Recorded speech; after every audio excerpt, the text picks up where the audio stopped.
Ever feel like those city council meetings are a total mystery? Yet have Like what actually goes on in there? Right. Well, we're cracking open the minutes from their June 6th, 2024 meeting Ooh, to give you a peek behind the curtain. very cool. It's like a City Hall deep dive. I like it. It's easy to forget that those meetings are where the sausage gets made, you know? Totally. Like, this is where our city's laws and budget actually come from. It Yeah. has a direct impact on your day-to-day life as a New Yorker.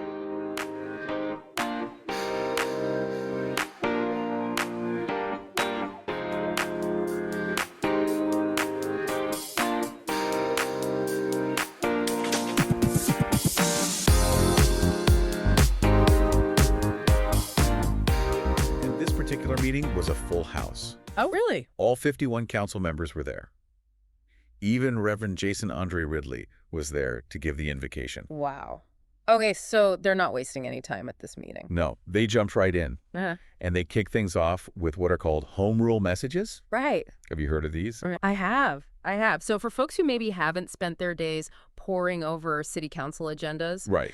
home rule messages are basically like the city council sending a formal request to the state government saying, hey, can you please give us the authority to make this change that affects us locally? So it's like asking your parents for permission to stay out past curfew. Exactly. Except instead of a later bedtime, we're talking about things like traffic cameras. Exactly. Yeah. Like SLR 8, for example, which we see in these minutes. Yeah. That one aimed to give the city more control over where those cameras are placed. Interesting. Interestingly, though, 11 council members actually voted against it. Yeah, that caught my eye too. Why were they against it? What was behind those dissenting votes? Were they worried about the big brother aspect of more traffic cameras? It's hard to say for certain without diving into individual statements and really trying to understand their reasoning. Right. But it does highlight how even something seemingly straightforward, like traffic cameras, can have different perspectives, right? Totally. It's a good reminder that these aren't just abstract issues. They directly affect people's lives For sure. and raise really important questions, especially in a city like New York. Like, how do we balance privacy versus safety? Absolutely. And speaking of issues with potential ripple effects, SLR 9 stood out to me. Okay, what's SLR 9 about? This one proposed extending certain World Trade Center related benefits, things like healthcare, to employees who worked at the Verrazano Bridge Toll Facility. Wait, really? I know. It seems strange, right? What's the connection? That's one of those wait what moments you find in the minutes sometimes. You really have to use your imagination to connect the dots. Totally. It likely has something to do with the bridge's role in the aftermath of 9/11, right? Yeah. Possibly as a security checkpoint or a crucial route for emergency vehicles. Right. It makes you think about all those hidden connections throughout the city, you know, Totally. and how events can have far-reaching consequences. It's like a domino effect, but instead of tiles, it's legislation. Okay, so we've got these home rule messages, these fast-tracked requests to the state. What happens next in this legislative journey? So we just talked about those home rule messages, which is basically the city asking the state for permission to, like, change the rules on something. Exactly. But what about the stuff the city council can handle on their own? Right. That's where the general orders calendar comes in. Okay, the general orders calendar. Yeah, think of it like Like their to-do list. kinda. It's like a restaurant menu. Yeah. But instead of appetizers and entrees, we've got proposed laws and resolutions, Ooh, interesting. all carefully prepped and ready for the full council to devour. Or debate, hopefully politely. Well, that's the idea, right? So what was on the menu for this meeting? Anything that might directly affect my life as a New Yorker? Quite possibly. One item that stood out to me was INT Yeah. 743A. No, 743A. Let me see. This one dealt with expanding career counseling for municipal employees. Oh, interesting. So that means like, That means anyone from your kid's teacher to the folks who keep the subways running. oh, wow, that's a lot of people. I wonder if that's like a response to the Great Resignation everyone's been talking about. Could be. Maybe the city trying to hold on to its workforce. It's a good observation. And this one actually passed with unanimous consent, which is interesting. Wow, unanimous.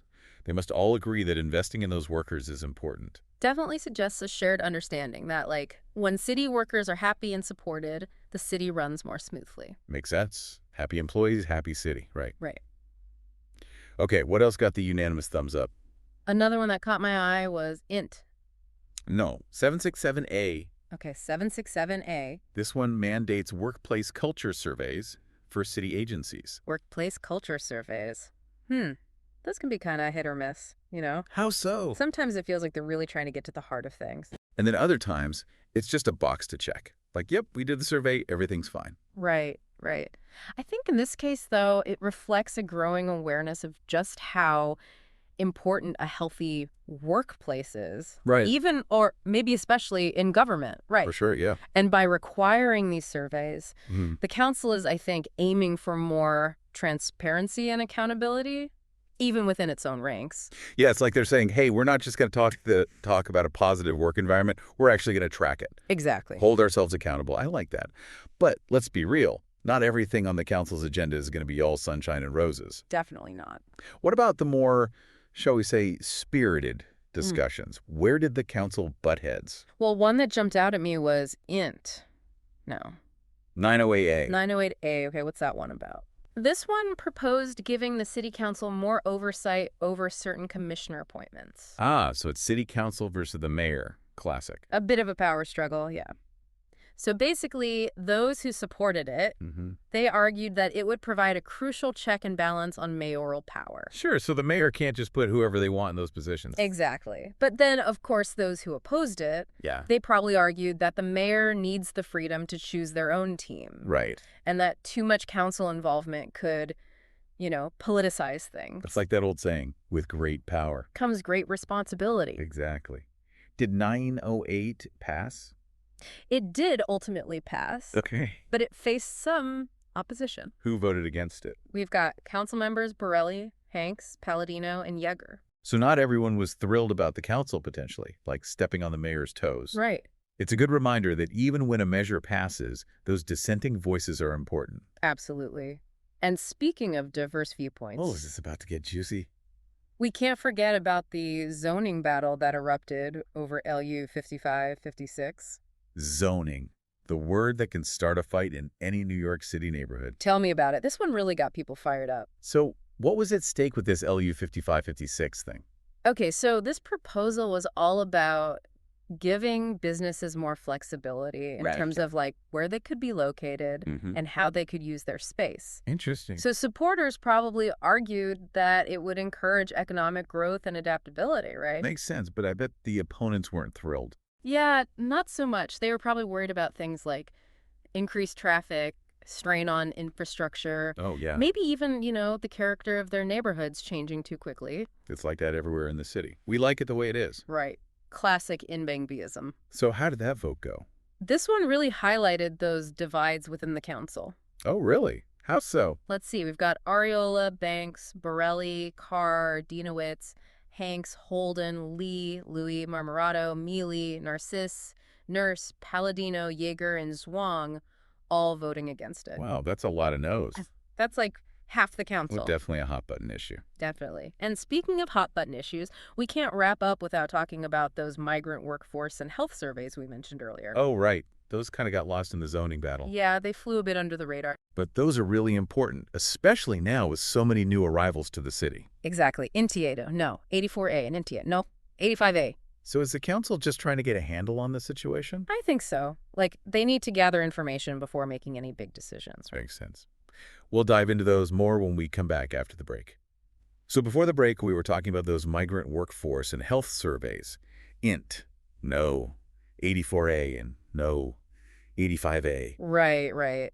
Those were definitely some of the quieter items on the agenda, but important nonetheless. Definitely. It seems like the council is trying to get a handle on the situation with all the new arrivals to the city. Yeah, they're trying to gather information before just jumping into any big policy decisions. Which makes sense. You need to know what you're dealing with first. Absolutely. Imagine trying to put together a puzzle, but you have no idea how many pieces there are. Or what the picture even is. Exactly. So these surveys, they're about getting a clearer picture of what's actually happening. So it's about understanding, the scope of things. Exactly. How many people are we talking about? What are their needs? What are their skills? With the workforce survey, are they trying to figure out, what kind of skills and experience these new arrivals are bringing with them? Yes. That's exactly it. It's about understanding the potential of this new workforce. Because I'm sure a lot of these folks are eager to work, right? I would imagine so, yes. And they probably have a lot to offer. Right. And the city needs to figure out how to tap into that. So is that data going to be used to connect folks with jobs? I would hope so, yes. Mhm. And not just connecting them with any jobs, but jobs that actually utilize their skills. Oh, that's interesting. Right. Like, are there certain industries that might see a boost from this new wave of talent? I hadn't even thought about that. And then there are questions about, like, what kind of job training programs might be needed. Right, to help people get up to speed. Exactly. It's about turning what some might see as a challenge Mm. into an opportunity. I like that. Okay, so we've got the workforce survey. What about the health survey? What are some of the key questions there? Well, I think a big part of that is assessing needs and making sure people have access to health care. Sure, which can be tricky in a city as big and complicated as New York. Exactly. So they're probably looking at things like, what are the primary health concerns within this population? Right, because those might be different from the general population. Right, exactly. And then there are things like language barriers to consider Oh, yeah, for sure. and cultural sensitivities. Because you want to make sure people feel comfortable accessing care. Exactly. So this data, it's crucial for figuring out how to allocate resources effectively. Okay, so it's about painting a full picture of the situation, both with the workforce and healthcare needs. Exactly. It's a huge task. It sounds like it. Are there any things that could, like, trip up the city council as they try to implement these surveys? That's a really good question. I think one potential pitfall is just the challenge of gathering accurate information from a population that might be, well, hesitant to engage. Yeah, because they might be worried about how that information will be used. Exactly. There could be language barriers, cultural barriers, even just a lack of trust in government. Especially if they're coming from places where, the government wasn't always looking out for their best interests. Exactly. So building trust is going to be absolutely essential. And how do they do that? Well, I think working closely with community organizations is going to be key. Those organizations that are already on the ground working with these communities. Exactly. The ones who have already built those relationships. Yeah, that makes sense. Because it's not just about getting the data. Right. It's about how you get it. Absolutely. It needs to be done ethically and with sensitivity. Well said. Well, we've covered a lot of ground in this City Hall deep dive. We really have. From traffic cameras to migrant health surveys, it's been quite a journey. It has, and I hope our listeners have a better understanding of, like, what their city council is actually doing. Me too. Because even though these meetings can seem kind of, dry and procedural, Oh, totally. the decisions being made in those rooms, they affect all of us. Every single New Yorker. Yeah. So, as we wrap things up here, do you have any final words of wisdom for our listeners? I think the biggest takeaway here is that local government, it's not some abstract thing that exists in a vacuum. Right. It's happening all around us every day, and it has a real impact on our lives. So pay attention. Exactly. Stay informed, stay engaged, and most importantly, make your voice heard. Because you actually can make a difference. Beautifully said. And on that note, we'll wrap up this deep dive into the New York City Council. Until next time, stay curious.